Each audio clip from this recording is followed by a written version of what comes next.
In this series of videos, we're going to be having a look at how to do psychology, hence the apt name, How to Psychology. In this video, we're going to be looking specifically at EEG, or electroencephalography.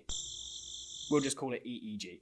We're going to go through, show you a little bit about how you set up an EEG experiment, what it can do, what it can't do, and how we get science and psychology from the raw process. Let's just crack on.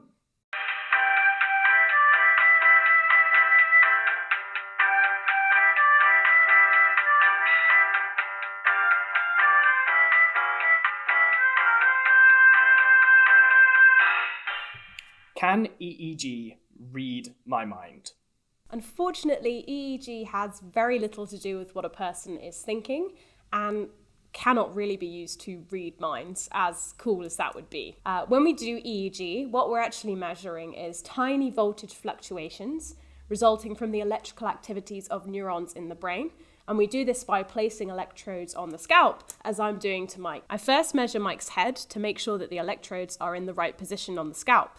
And then I inject a conductive gel into the electrodes to allow me to establish a connection with the scalp. And this will allow me to record electrical activity from the surface of the brain.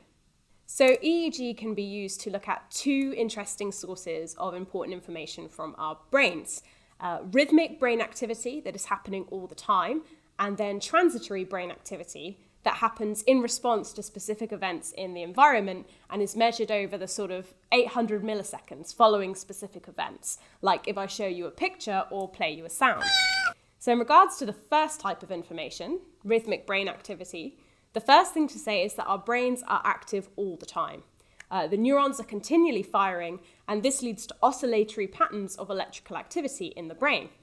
And we can measure these oscillatory patterns of activity using EEG and see how these patterns change in order to infer changes in wakefulness versus sleepiness, states of arousal, and different states of attention. And this can be useful to look at how different contexts affect how the mind works and whether these different factors are different between different groups of people based on personality traits or mental health conditions. For example, if I ask Mike to close his eyes and we look at what's going on in the screen here, what we can see is a change in the rhythmic brain activity that corresponds to an increase in alpha power. Alpha power refers to a specific frequency band of oscillatory activity, and we tend to see an increase in this particular frequency band when people have their eyes closed or when they're feeling relaxed. In particular, we see an increase in alpha activity when people are meditating, which tells us that people are in a relaxed state of focused attention. So as well as looking at this rhythmic brain activity that's continually happening all the time, we can also look at short transitory patterns of brain activity that happen in response to particular events. And these are normally referred to as event-related potentials, or ERPs. And the use of ERPs relates to one of the main reasons why we use EEG in the first place, is that EEG has very high temporal sensitivity. In order to function in our environment, information processing in the brain has to happen very quickly. So we're talking about decisions that are made on the scale of milliseconds. Some neuroimaging techniques, like fMRI, work far too slowly to actually keep track of these very quick changes in brain activity during real-life behavior. And one of the main advantages of EEG is that it can record changes in brain activity over very short timescales. Can we use EEG as a lie detector? So from what I've already said about EEG not really being able to discern people's thoughts, it's probably not surprising to you that EEG doesn't make a very good lie detector. And I would be very cautious of any papers or any judgments that have said they've used EEG to detect when people are lying. So I'm seeing like a lot of activity happening on the screen that seems to be going pretty quickly. Is this like an instant readout of what I'm thinking? And can you interpret it straight away? So this is a raw signal from an EEG cap that we can see being read out on the screen here. And you can see that it's just a long continuous trace of raw data which shows momentary voltage fluctuations resulting from the electrodes that we're using to record from the brain. And each of the different lines of data here corresponds to a different channel that I've placed on Mike's scalp. So it corresponds to a different location on his scalp.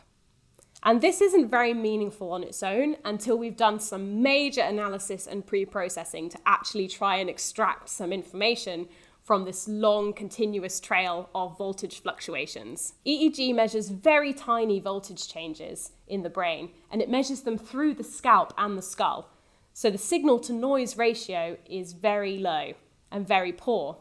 This means that electrical noise in the environment, which tends to be related with much larger changes in voltage than what we can measure using EEG, can massively disrupt and distort the signal. And it means that we have to go through lots of processing to try and mitigate the effects of these various sources of noise. So electrical equipment in the environment can very much affect the EEG signal. And that's why EEG is normally done within a Faraday cage, although not today. But also, electrical signals from elsewhere in the person's body can also disrupt the signal. So for instance, if I ask Mike to blink his eyes or clench his jaw, we can see that this creates major noise in the EEG signal. So this poor signal to noise ratio of EEG means it's very difficult for me to look at a raw EEG trace and be able to tell you anything meaningful. What I need to do is I need to go through a long process of cleaning, filtering the data, excluding artifacts, so excluding the areas where Mike's blinking or clenching his jaw. EEG studies can be very long because we have to present people with the same events many times over so that we can construct an average trace that is likely to reflect real brain activity rather than just electrical noise going on elsewhere in the body or out there in the environment. So what kind of information can we get from EEG, and how do we interpret that so that it becomes something useful that science can draw on in the future? So unfortunately, EEG also can't tell us the categorical function of different brain waves or different aspects of brain activity. So we can't say that an increase in alpha power means this, or an increase in this peak means this. What these things mean and how we interpret these changes in brain activity is very much dependent on the context in which they were recorded and the task that participants were doing at the time. So in certain tasks, different aspects of brain activity might be inferred as reflecting changes in decision making, or in other tasks, they might reflect a different response to novelty, such as in the task that Mike is doing here, where he's responding to novel emotional faces compared to neutral frequent faces. So depending on the type of external event or stimulus that participants are exposed to and the task that they're asked to do, we can observe these different characteristic peaks and troughs in the EEG signal.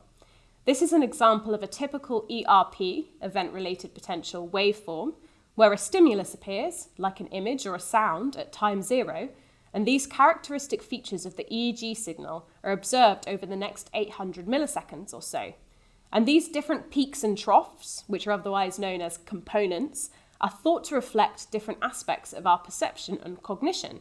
So by looking at changes in these different features of the EEG signal, we can start to make predictions about the different perceptual and cognitive processes that are going on in the person's mind. You've put a ton of electrodes on my head. Well, not even a ton of electrodes, but the last time I took part in an EEG study, there was like 50 electrodes all over my head.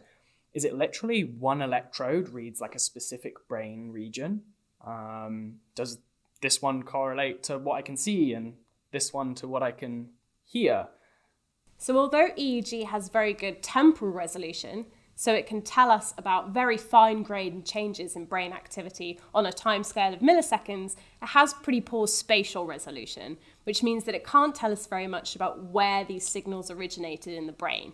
So this is different to other neuroimaging techniques that you might have heard of, like fMRI, where we're able to look at changes in activity in specific areas of the brain and work out where these signals are being processed.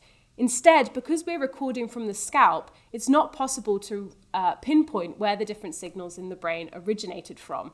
And although you can make hypotheses and predictions by doing very intense interpretation of the data, this is not the best technique to use if you're interested in where signals are coming from in the brain and what different brain areas are involved in different processes. So today I'm going to be using a wireless EEG system. Now these are pretty new and the technology is being developed all the time. So if you've ever had an EEG or seen an EEG before, it probably looked a little bit more something like this, like a crazy science experiment with tons of wires going everywhere. And this is very useful because it means we can have lots of electrodes and we can get slightly higher spatial resolution on the brain. But it means that we can't really look at brain signals in naturalistic settings, and we can't look at brain signals when people are moving around. So these new wireless EEG headsets are useful because it means that we can actually study people in real world situations. There's no constraint on movement. So these systems are really useful, but it is important to note that they still have limitations. So if you are moving around a lot, this is still going to cause a lot of noise in the EEG signal that is going to make the information more difficult to extract and interpret. So EEG is a pretty cool method if we want to start getting inside the brain in a non-invasive way. However, it does have its limitations, and quite a few of them. So the next time when you see an article saying EEG shows, and then some outlandish, crazy claim, just keep in mind what its limitations are and what it maybe can't tell us. This has been our first in the series of how-to psychology. Stay tuned for the next one, and of course find us on www.senselesspsych.com for all of our senseless content, videos, blogs, podcasts, you name it, it's there. See you at the next one.